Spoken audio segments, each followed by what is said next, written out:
I picked up geocaching a few years after it became a thing. I got bored of hiking my same old trails. It added a little bit of spice to my boring life.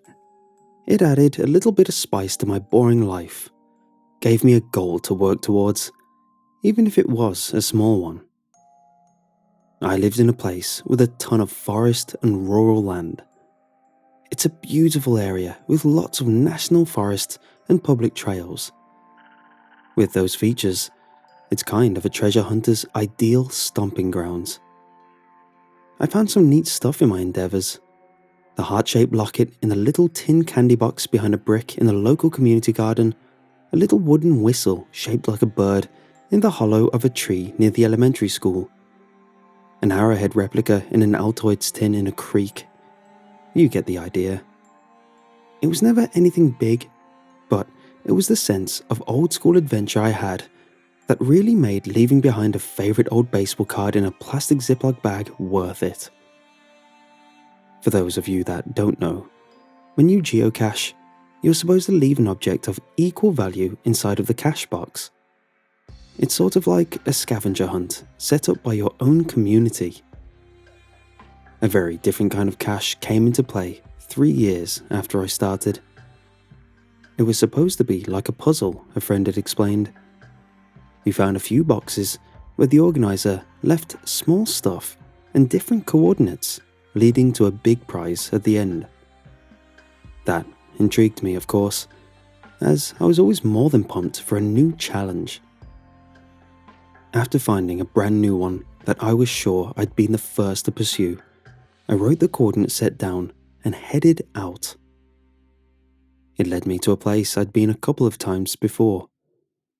It was a forested area in the mountains with a small picnic pavilion at the entrance.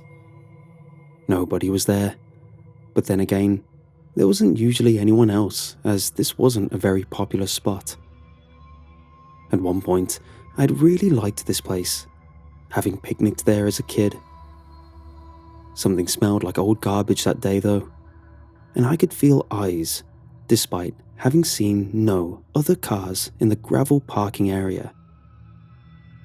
I honestly figured that the park rangers were neglecting their trash duties at a low traffic trail and drinking some beers, as I was pretty far up in the mountains. I disregarded it, thinking that if I was having a beer on the job, I wouldn't want anyone reporting me for it as long as I wasn't hurting anybody. I had to have offline navigation tech, and cell phones were pretty useless. Hence, I only had my navigator and my iPod. You also have to consider that this was probably around 2005 or so. As I pushed forward on the trail and eyed my coordinates, I ended up at a huge rock, covered in moss and other flourishing fungus. I looked up and down, finally spotting an unfinished wooden box hiding amongst the lichens at the base of the rock. It had moss and wet leaves covering it, making it hard to see from most angles. When I opened the box, I'm sure I gasped out an expletive. Inside was a tiny, desiccated mouse skeleton, along with a coordinate sheet. I busted out laughing just after. This was tragically funny. Some poor baby mouse had gotten in there somehow, eating the candy or bubblegum the last idiot had probably left inside. I placed a nickel from my pocket inside of the box and discarded the mouse skeleton. I walked for probably half an hour to get to the next cache, but between listening to my iPod and taking in the untamed nature around me, I really didn't notice. This time, the coordinates were for a clearing. This cache proved harder to find until I looked up. Tied to a fairly high limb of a tree, skirting the clearing, there was what looked like a modified army canteen. Who the hell? I groaned. I was confused about why someone would choose such an inaccessible place for a geocache. This was a family game, for Christ's sake. I guess I was more miffed because the confusion didn't stop me from scaling the old tree as best as I could. I managed to snatch the canteen off the branch before falling on my ass. I was fine, glad that it was over with so that I could get on to the next location. Hopefully, it'll be easier to get to than this one. I popped the canteen open via a split in the midsection, peering inside. What the hell? The words buzzed on my lip like static. Inside were probably a dozen or more rusty, dirty razor blades. I practically threw the canteen, dumping out the razors. The coordinate sheet fluttered out as the forest around me began to blur. I need to leave, I said to no one, feeling my mouth go unbelievably dry as my vision tunneled. Miserably, I looked at the coordinate sheet and the dirt in front of me. It had landed right in front of me like a taunt from God. Keep going on the trail. Don't even think about turning around, smiley face. The message made chills run up and down my spine. I suddenly was all too aware of the presence of eyes on me once again. I really couldn't leave. There was really some crazy person out here. My mind regrettably went back to the foul garbage smell near the picnic area, making my stomach lurch. I walked in oppressive silence. Every snap of every twig made me go rigid. Every time a bird took flight, I would jump without fail.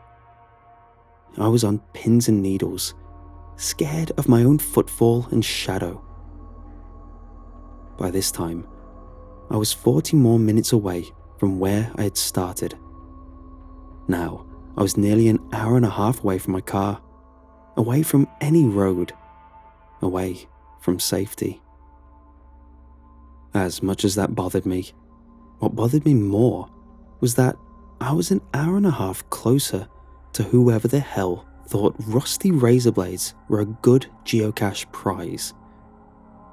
This thought sank deeper into the pit of my stomach when I saw that I was coming up on what looked like an abandoned mineshaft from when the area had been a hotspot for iron and coal. This was where the coordinate sheet had led me. I could hear water flowing somewhere in the dark of the unnatural cave. Taking a deep breath, using the dim light from my iPod as a torch, I stepped into the old shaft. I walked about 15 feet, the narrow walls closing in and making me feel claustrophobic. The air tasted like mold and wet dirt. The shaft dropped suddenly about 30 more feet, but I was lucky enough to have been eyeballing the ground the entire time. I quickly spotted a fairly large jar sitting on one of the achingly old wooden supports below. I kneeled, reaching down and trying to avoid looking at the unmistakably human silhouettes lying in various bent and broken positions just beneath the drop. At this point, I couldn't tell if the noise of rushing water was coming from beneath me or from my own ears. I grasped the jar, backpedaling into what I now considered claustrophobic safety. I shone the feeble light of my iPod on the jar. It was the size of one of those ones you see in a gas station, usually with pickles or eggs or whatever weird local stuff small-town gas stations try to peddle. It took every ounce of willpower I had not to drop the container and shatter it, releasing the contents into the sodden earth beneath my feet, probably sealing my doom. Inside the slightly cloudy jar was a pair of pliers and probably 1,000 or so human teeth. I'd been so absorbed in getting the hell out of the mineshaft that I tumbled out of the entrance into the failing light of sunset. The rusted jar lid popped open, sickening me further with a fetid smell. My hand shook as I pulled out the scrap of paper from the jar of nightmares, trying to avoid looking at the dried bits of nerve and flesh clinging to some of the teeth. I mostly didn't want to think about how fresh some of them looked. The piece of paper only had one number this time. It wasn't a coordinate sheet. I flipped the paper over, praying for the gotcha to finally come. You know what to do. The number is how many I want. You are very lucky I'm not taking all of them. Smiley face. In the end, most would agree that 5 isn't a big number. $5 isn't a lot. 5 minutes isn't much time. Even 5 years can fly by once you get older.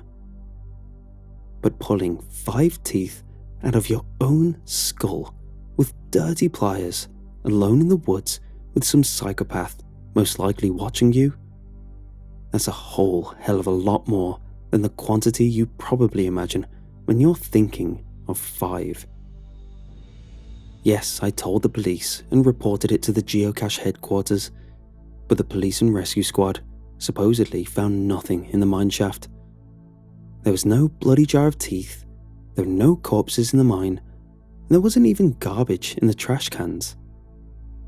GeoCache said that the cache I was hunting had never been registered to their site, which is nonsense. But I didn't press.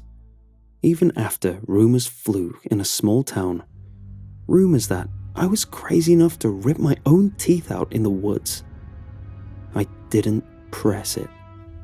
I just moved on to greener pastures. I have 4 porcelain implants now. This was well over 10 years ago. I also have children now. My wife and I still love nature. We've even taken the kids geocaching in high-traffic trail areas. She knows my story, and even if it's against her better judgment, I know she believes me, because she avoids the topic of lost teeth around me when she can. She deals with the tooth fairy stuff too. Last year, my son asked me if we could go geocaching at an all too familiar location that popped up while we were visiting my parents. I told him no, and bought him a Switch instead to keep the bombardment of why not away. Mostly because when asked the first time, my tongue found the empty hole where my molar had once been. Because I'm your dad and I want to keep you safe. Now, what game can you and your sister play on Switch together without arguing?